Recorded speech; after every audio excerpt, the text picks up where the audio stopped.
ஷேய் நந்தி பேசுகிறப்பா, கோர்ட்டில் கேட்டுக்கோப்பா, வழக்கறிஞர் கேட்டுக்கோப்பா. கணக்கு முற்றுப்புள்ளி வச்சு வராரு. எல்லாம் எஃப்ஐஆர் முதல் உள்ளே போட்டார்.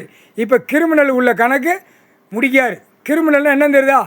தப்பு செஞ்சவன் தண்டனை வாங்கிட்டு போகணும். அதுதான் கணக்கு போட்டார். நீதி அரசராட்சி, நீதி அரசராட்சி, நீதி ஆட்சி, 2 கணக்கில் உட்காந்துருக்காரு. இப்போ நீதி அரசராட்சியில் நீதி அரசர் கணக்கு போடுறார், கிரிமினல் கணக்கு எழுதுறார். தப்பு செஞ்சால் தண்டனை வாங்கிட்டு ஓடு. அந்த தண்டனை அந்நியாரம் தான் போடுவார். இப்போ அது எப்படி கொடுக்கணும், எப்படி ஏற்றணும், எப்படி வரணும், என்னென்ன செய்யுங்கிற கணக்கு பார்ப்பார். இப்போ கணக்கு விட்டாச்சு. ஏன்னா எல்லா கணக்கும் முடிச்சாச்சு. முக்கால் சத்தியம் உச்ச காளீஸ்வர் கணக்கு போடுறாரு. இந்த கணக்கு அடி ஆணுக்கு பெண்ணுக்கும் உரிச்சு எடுத்து விடுவார். ஆட்டத்தில் இருக்குது, ரெக்கை கட்டி ஆட்டத்தில் இருக்குது. முக்கால் சத்தியம் கோர்ட்டில் புரிஞ்சுக்கோப்பா. கோர்ட்டார் ஆணு பெண்ணும் கீழே வழக்கறிஞரும் நீயும் புரிஞ்சுக்கும். சரியா? கணக்கு போட்டார். 1558 கவர்மெண்ட் வேலைக்கிறவனுக்கு உள்ள ஓட்டை இருக்குது. அந்த ஓட்டையை அடைக்கணும்.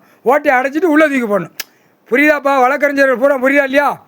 வழக்கறிஞர் இப்போ உள்ள ஜென்ரேஷன் என்ன தெரியும்? ஐயோ ஐயோ உய உய உய உய உய இந்த 1000 மீன் மாதிரி போகுது, போகுது நீதிமன்றத்தில். தண்டனையே வாங்க மாட்டேங்காங்க. ஐயோ தண்டனை கொடுக்க மாட்டேங்காங்க. தண்டனை வாங்க மாட்டேங்காங்க, தண்டனை கொடுக்க மாட்டேங்காங்க. 2 கணக்கில் நிற்கி. அப்போ இதுக்கு கணக்கு முடிக்கணும்ல. கிரிமினல் கணக்கு ஐயா நீதி அரசராட்சி, நீதி அரசர் கணக்கு எழுதிட்டார். செக் பண்ணல உள்ளே போயிடுவான். இதெல்லாம் கணக்கு ஒண்டிச்சு முடித்தோடனே அடுத்தாப்பில் சிட்டி கிராமத்தில் வார்டில் கிடக்கிறவன் வரைக்கும் ஆதார் கார்டு, ரேஷன் கார்டை செக் பண்ணுவார். ஐயா தான் செக் பண்ணுவார். நீதி அரசர் ஆட்சியில் செக் பண்ணல அட்டி கொண்ட நரம்பை எடுத்து போடுவார். என்னடா வளர்க்குற கணக்கெல்லாம் பிடிப்பார். வரும் கவலைப்படாதீங்க. முக்கால் சத்தியம்